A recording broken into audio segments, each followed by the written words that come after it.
Hi again, this is the Corner Bench with Dr. Brenda, and I'm reading my book, Ain't Nothing Clean About Dirty Dishes. I'm telling a story that started in 1975 when I was in the 6th grade.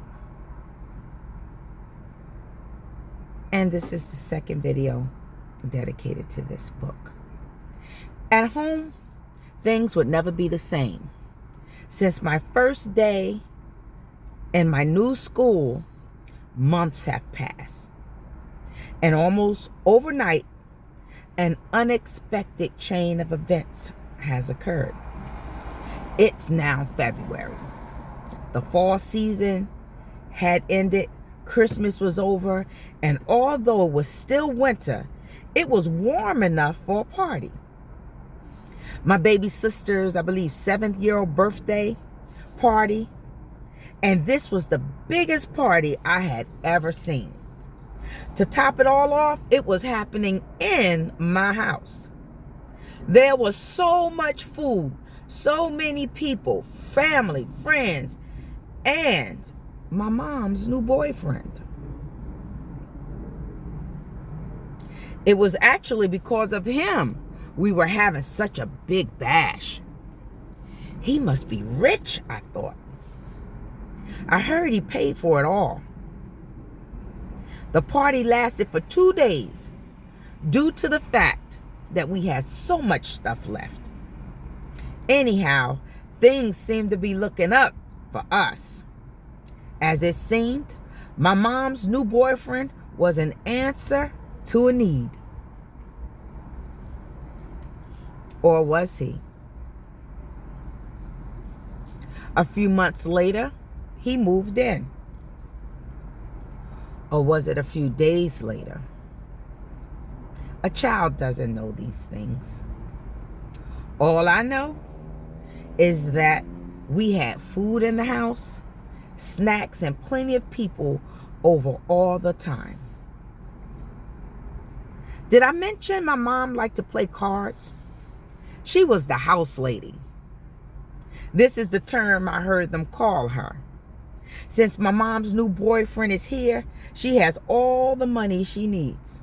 Hey, us kids benefited too. I remember cooking for people who were at the card games, and I made good money from that. My older sister would go to the store for our guests, and my little sisters would only have to be around because they were so pretty. They got money. The card games lasted all night and most every weekend. This was our life. For a long period of time, you could expect this is what was happening at my house. And during those long card game nights, I would interject. We used to be able to sit out on the porch, and we lived across the street from a supermarket. And we could stay out on the porch all night long and play in the parking lot across the street. And we used to have a ball. We had a good childhood, playing rope and red light, green light. Fun times. Back at it, at times, the winter served to be abusive, cold, and rain easily turned into ice. So much ice, hence came my fall. While walking to school one morning, no more than about 100 feet away from my house, I stepped on the biggest piece of slippery ice. Then down I go. Little did I know this accident would affect me physically for a great period of my life. My mom took me to the doctor, and I was diagnosed with what they told us was a rotating hip bone.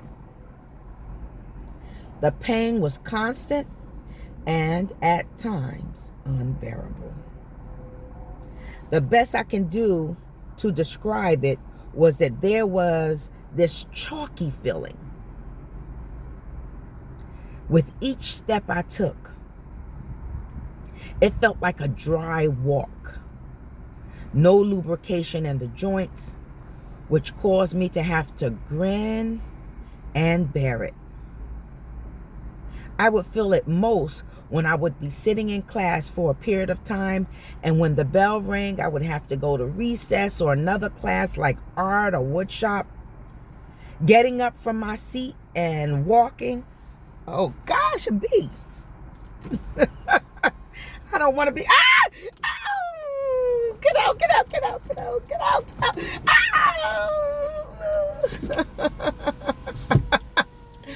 He left and came back. Let me pull my windows up. I'm sorry about that. Maybe I can cut it out. But anyway, why?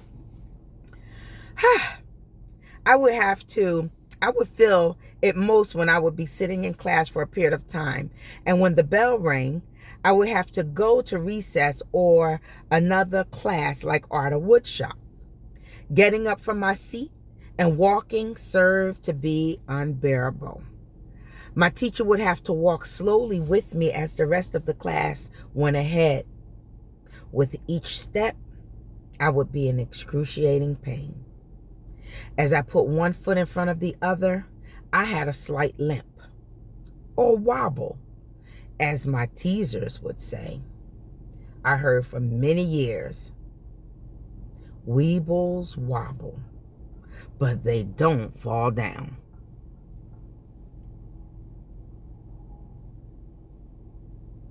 If only they knew it was a fall that caused me to wobble.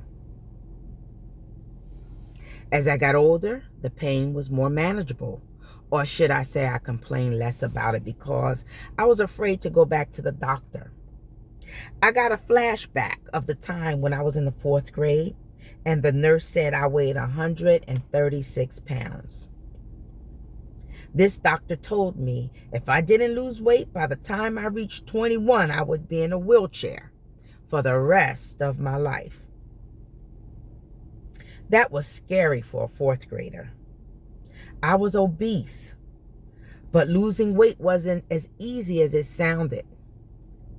Things carried on like this for years. The only good thing about it was at some point I did not have to take gym. But that was not until the 10th grade. Anyway, I liked gym. But I hated those blue gym uniforms we had to wear in elementary school. Mine kept bursting when I sat down because my stomach was so fat and I had the biggest size they made. What an embarrassment. Although I was obese, I couldn't understand why. I rarely ever ate breakfast.